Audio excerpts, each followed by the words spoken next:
नमस्कार दर्शकों, मैं आचार्य शुभाशीष स्वागत करता हूं अपने YouTube चैनल ज्योतिष आचार्य में। प्रिय दर्शकों, क्या आप कोई परीक्षा देने जा रहे हैं और मन के अंदर तरह तरह की आशंकाएं आपके मनोबल को तोड़ रही हैं?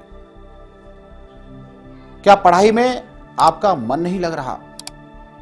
क्या आपको ऐसा महसूस होता है कि कोई अज्ञात विरोधी शक्ति घर के परिवेश में नकारात्मक ऊर्जा फैलाकर आपके अध्ययन में बाधाएं डाल रही है?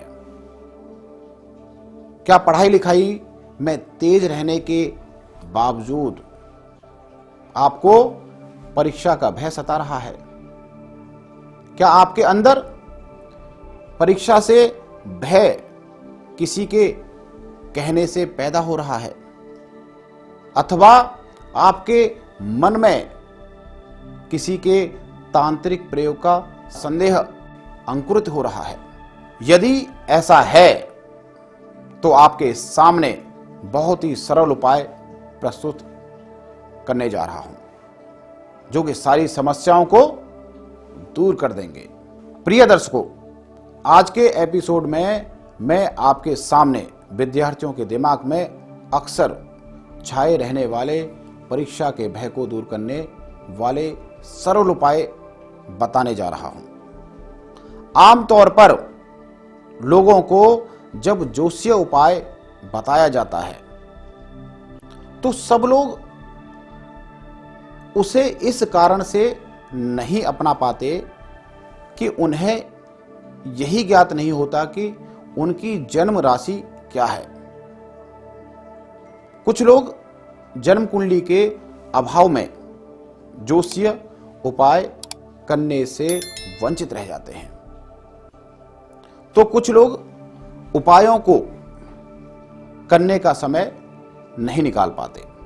रामचरितमानस की चौपाइयों के पाठ से विद्या की देवी सरस्वती का अनुग्रह बड़ी आसानी से प्राप्त किया जा सकता है। रामचरितमानस की रचना हनुमान जी की प्रेरणा से गोस्वामी तुलसीदास जी ने जन भाषा में किया, ताकि सामान्य लोग भी उसका लाभ उठा सकें।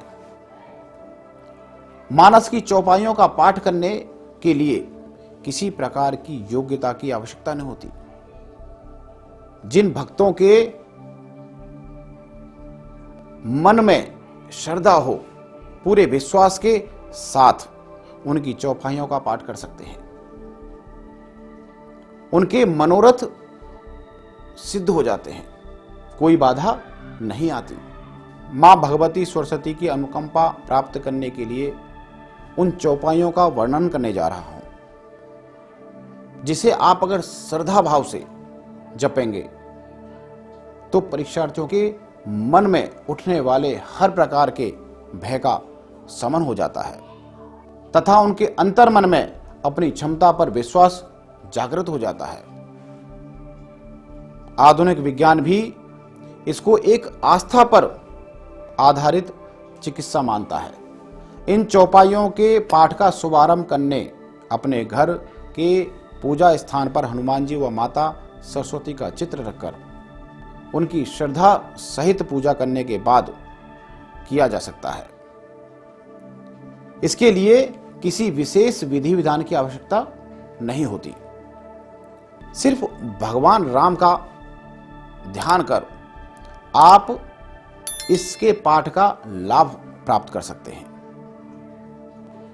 पढ़ाई में मन नहीं लगने की स्थिति में इन चौपाइयों का पाठ जादू की तरह काम करता है। चौपाई इस प्रकार है।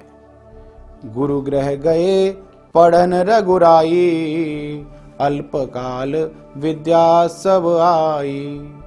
इन चौपाइयों के नियमित पाठ से विद्यार्थी के मन में पढ़ाई के प्रति विशेष लगाव पैदा हो जाता है। वह अपने समय का सदुपयोग सीख जाता है तथा अपने शिक्षक के बताए फार्मूले पर ध्यान देने लगता है, जिससे विद्यार्थी के मस्तिष्क में परीक्षा का भय नहीं सताता। परीक्षा में अच्छे अंक पाने के लिए विद्यार्थी का मनोबल ऊंचा होना अति आवश्यक है। रामचरित मानस की इस चौपाई का पाठ विद्यार्थी की पूरी मदद करता है। आप इस चौपाई का पाठ करके देखिए, परीक्षा का भय चुटकी बजाते ही दूर हो जाएगा। आशा है इस चौपाई के भाव को हृदय में धारण करते हुए इन चौपाइयों के पाठ से आप लाभ उठाएंगे। आज के लिए बस इतना ही। अगले एपिसोड में मैं आपके सामने किसी अन्य विषय को लेकर उपस्थित होऊंगा। तब तक के लिए आप सुखी रहें, स्वस्थ रहें और कोविड नियमों का पालन करते रहें। जय श्री राम, जय श्री बालाजी।